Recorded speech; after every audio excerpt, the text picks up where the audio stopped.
Anybody ever dealt with disappointment? I mean, anybody ever just been looking forward to something and it didn't come the way you wanted it to? It didn't come when you wanted it to? It didn't come how you wanted it to? And then it make you have like a rainy day. Come on here. It make you have like a bad week. Listen, I just want to encourage you today, man. Listen, God says, listen, sometimes we have appointments that we make, but they're not necessarily my appointed time. I'm trying to help you already this morning. Listen, there's an appointment that you like to make, but God says, I'm taking you from your appointment and I'm placing you in my appointed time. Listen, God's will is always better than your will. You may not understand it, but listen, God says, you better learn how to take this trouble that I'm taking you through and use it for your good. This week, I got bit by probably 100 ants. I don't know how, but we were doing some work at the camp. We were filming and ants were all over me and I got all these marks and bites and I was itching and I've been hurting and stressed out. I had one of them weeks, y'all. Just gonna admit I had one of them weeks. My wife can tell you, a few others that know me, they can tell you one of my hardest weeks I've ever had to endure was this week because God was dealing with me in the area of learning how to persevere through tragedy. Persevere through disappointment, through pain, through the things I've been struggling with, how to keep going in the midst of my struggle. I said, I ain't preaching this Sunday. I said, I ain't going to church this Sunday. I'm mad. I'm the pastor, but I don't care. I had a bad week and I'm feeling bad. But God said, well, if you don't get your tail up and grow up, well, I'm doing something. I'm strengthening you. I'm stretching you. I'm making you stronger so the assignment on your life can be fulfilled. Look at somebody and say, I'm getting stronger.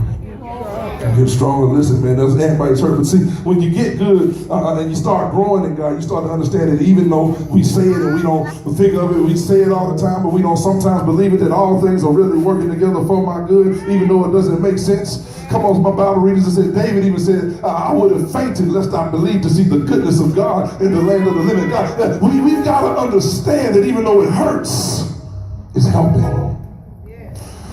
I started to think, man, listen, man, you know what's crazy is I turned that ant story into another scenario. I said, listen, what's crazy about ants is that it's some amazing things. They're little itty bitty creatures, but they can do so much damage. Listen, 3D Church, we're not New Birth yet. We're not Creflo Dollar, but listen, God told me to encourage you today. It's got nothing to do with my message. He told me to encourage you today that even at a small place, we can do some big damage. You know, and not only that, but see, ants, what they do, they colonize, they work together. See, that's some things that we got to learn how to do. We got to learn how to touch and agree sometimes. We got to learn how to not always want to do our own thing, but do his thing in the conglomerate form. Try to help you. Listen, man, them ants woke me up this morning to a new revelation. I was told off this week, but listen, we got to get stronger. So listen, have you considered my servant Job? And I'm not going to be long, I promise you. Then the Lord said to Satan, have you considered my servant Job? There is no one on earth like him. He is blameless and upright, a man who fears God and shuns evil. Listen. Have you considered my servant Job? He's telling the devil, see, he's saying, Satan, look, man, you suck. You know, you couldn't honor me. We had our little riffraff. We fought. We had issues. You and I, we weren't always seeing eye to eye, so I cast you out. I did you wrong, and ever since then you had a little temper tantrum, you mad, so now you want to come and attack the humans because you think I love them more than you because I put you out. But see, listen, you were not honoring me, and they are willing to honor me, so I love them. So don't get mad at me. So he says, now I know you're walking the earth. Ever since I put you out, you're trying to see who you can tear down, who you can bring apart. And in the midst of that, but I want to ask you one thing. You know, since you may have found some folk over there that might curse my name. Yeah, you found some people over there that might turn their back on me. Yeah, you found some people over there that ain't reading my word. But have you considered my servant Job? Listen, if the devil's walking the earth and he's trying to devour you, can God looking at Satan and say, hey, have you considered my servant Daniel? Can God make the example out of you? Because see, this scripture ain't even about Job. This is more so, which is so crazy on the flip side. He's proving Satan that you ain't got all power. He's proving Satan that no matter what you think you can do, you ain't gonna take all of mine. These people belong to me. Have you considered my servant Job? Jesus. You know why he was proud of Job? Because Job was an upstanding guy. You know, he was awesome. Not only that, but Job's kids was crazy. If y'all read the text even further, Job's kids threw wild parties. Y'all been to some wild parties? I know some of the wild parties y'all ain't had no business going to. Them Job's kids, I'm just saying. Them Job's kids. But every day, Job, let me tell you how straight up a man Job was. And the scripture even tells you every morning when Job woke up, he prayed and did burnt offerings and sacrifice, not on his own behalf, but on his behalf. Look at somebody say, cover your seed. Oh, it's important that you cover your seed. You got to bring them up the best you can, but they're going to do some of their own. That's for the parent that's got a child and ain't living right, but you still believe in God for a breakthrough. You still believe in God for a change. You better cover your seed. He was such a good man that God blessed him enough to be able to save and bless his children every morning. Listen.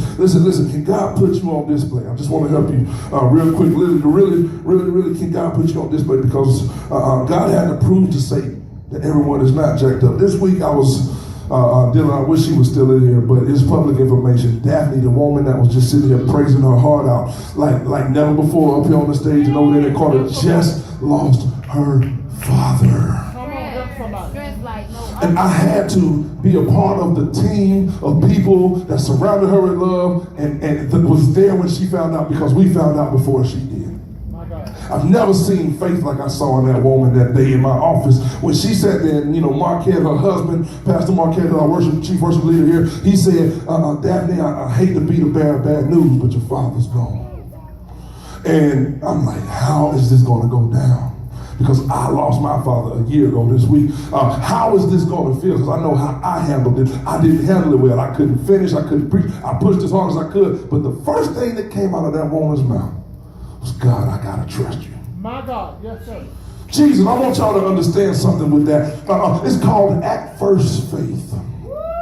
If you don't leave here with nothing else today, if you don't leave here with nothing else, I want you to remember this statement. We've got to get to a point that when everything could be going wrong, all hell could be breaking loose, the storm could be coming from left, from the right, from the back, from the top to bottom. You could be going through everything, but the first thing you think about is, I still got to trust God. Listen, in the midst of her struggle, she trusts God. And that's why I want you guys to understand today that God wants to put you in a position where you can be in the middle of everything, and at first, you still have faith. I myself wasn't even strong enough, y'all, to have at first faith when I got bad news. Listen, we're going to go to the next point. I'm going to get out of here. Have you not put a hedge around him and his household and everything he has? You have blessed the work of his hands so that the flock and herds spread throughout the land. Listen, somebody say safety. Safety. When God puts his arms around you, there's nothing that can penetrate. There's nothing that can waver. There's nothing that can move you, because you're in the safety of his arms. I remember the songwriter Lucretia Campbell, matter of fact, I played behind her, came to Salem Baptist Church with Jasper Williams and sung the song, I'm in his safety. I dwell in his safety, the safety of the Lord. Listen to me. Anybody glad for his safety? Anybody glad for his presence? See, the enemy wanted to knock Job off, but he said, have you not protected him? The enemy has no power unless God authorizes Job to be able to be attacked by the enemy. I'm in his safety. Satan is really saying, let me get my hands on your servant Job. Let me get my hands on him, because if you let me get my hands on him, I can shake him up. Yes.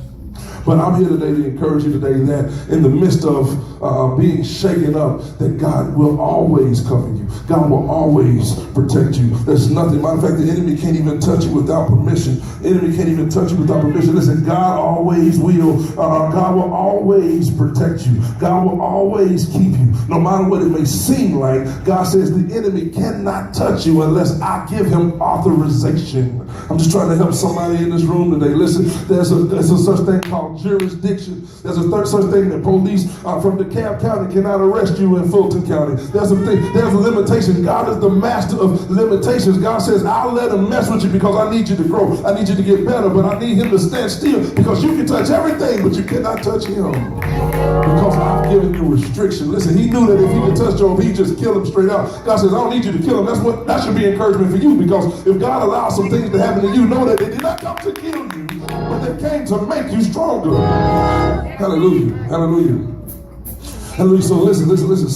Satan is he's like, man, I got to get my hands on this dude, man. Listen, God told Satan, whatever you want, you can touch whatever you want, but just don't touch The man himself.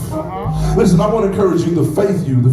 Listen, there's one thing that the enemy can take, but he cannot take your faith. He cannot snatch that away from you unless you allow him the access to be able to do so. Listen, never let Satan touch you. He never let Satan touch you.